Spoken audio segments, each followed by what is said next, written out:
നമസ്കാരം. ചോർ ബസാർ എന്ന് ഞാൻ ഡൽഹിയിൽ മാത്രമേ കേട്ടിട്ടുള്ളൂ.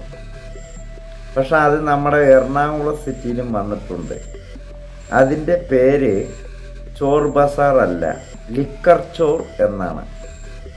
ഇത് പറയാൻ കാരണം, ഞാൻ ഒരു 2 ദിവസം മുന്നേ എറണാകുളത്ത് പോയിരുന്നു ഒരു സുഹൃത്തിൻ്റെ കല്യാണ ആവശ്യത്തിന് വേണ്ടിയിട്ട്. എന്നാൽ ഞാൻ ലിക്കർ കഴിക്കുന്ന കൂട്ടത്തിലല്ല, എന്നാലും വാങ്ങി ഒരു 440 രൂപയുടെ അര വോഡ്ക.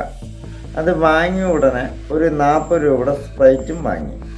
എന്നിട്ട് ഇത് വാങ്ങിയ ഉടനെ ആ ഒരു ടെൻഷനിൽ ഒരു പെഗ് കഴിച്ചു. ബാക്കിയുള്ളത് സ്പ്രൈറ്റിൽ മിക്സ് ചെയ്തു. കാരണം നമ്മൾ ബസ്സിൽ വരുമ്പോൾ ആ ക്ഷീണം ഉണ്ടാവുമല്ലോ, അപ്പോൾ അത് ഇടയ്ക്കിടയ്ക്ക് കഴിക്കാമെന്ന് പറഞ്ഞിട്ട് അത് കഴിച്ച ഉടനെ ഒരു വിശപ്പ് തോന്നി.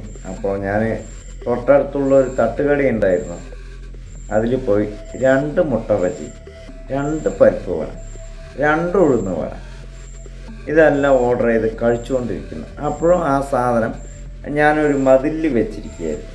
അത് അപ്പോഴും അവിടെയുണ്ട്. പിന്നെ ഇതെല്ലാം കഴിച്ച് കഴിഞ്ഞ് ഞാൻ നോക്കുമ്പോഴും അപ്പോഴും അവിടെ ഉണ്ട്, ആ സാധനം അവിടെ ഉണ്ട്. ബില്ല് പേയ്മെൻറ്റ് കൊടുക്കാൻ പോകുമ്പോഴാണ് മിറാക്കിൾ സംഭവിച്ചത്.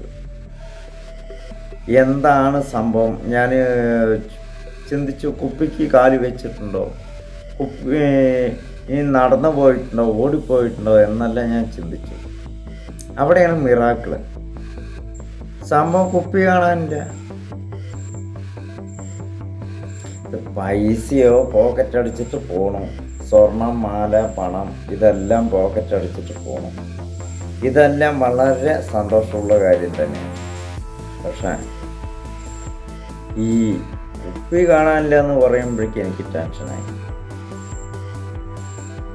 പിന്നെ ഇനി വാങ്ങാൻ പൈസയുണ്ടോ?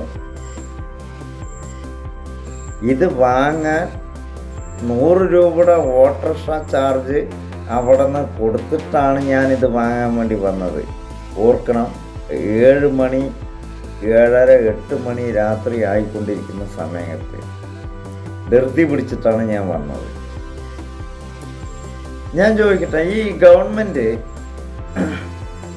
ഈ മദ്യത്തിനെ പ്രോത്സാഹിപ്പിക്കുന്നുണ്ടല്ലോ, നിങ്ങൾ എന്താ ഈ മദ്യം വാങ്ങിക്കുന്ന ആൾക്കാരുടെ അടുത്ത് മദ്യം തട്ടിപ്പിടുങ്ങുന്ന ആൾക്കാരെ നിങ്ങൾക്ക് കണ്ടെത്താൻ കഴിയില്ലേ? ഞാൻ അതാണ് ചോദിക്കുന്നത്.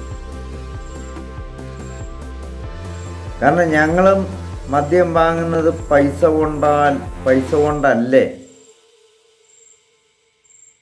അതോ നിങ്ങൾ ചിന്തിക്കുന്നത് പോലെ എന്താ ഈ മദ്യം കഴിക്കുന്നവരൊക്കെ ഓവർ കഴുതകളാണെന്നാണ് നിങ്ങളുടെ ഒരു വിചാരം? നിങ്ങൾ ഈ മദ്യം തട്ടിപ്പറിക്കുന്നവരെ ആദ്യം പിടിക്കൂ. അതിനുള്ള ഗട്ട്സ് അല്ലേ നിങ്ങൾ കാണിക്കേണ്ടത്? അതിനുള്ളതല്ലേ ജനങ്ങൾ നിങ്ങൾക്ക് വോട്ട് ചെയ്ത് ജയിപ്പിക്കുന്നത്? അപ്പോൾ ഞാനായതുകൊണ്ട് ശരി, ഒരു സാധാരണ ഒരു കൂലിപ്പണിക്കാരൻ വന്നു, അയാൾ കഴിച്ചു, അയാളുടെ ഈ സാധനം പോയ അയാൾക്ക് എത്ര ടെൻഷൻ ഉണ്ടാവും? നിങ്ങളത് ഓർക്കണ്ടേ?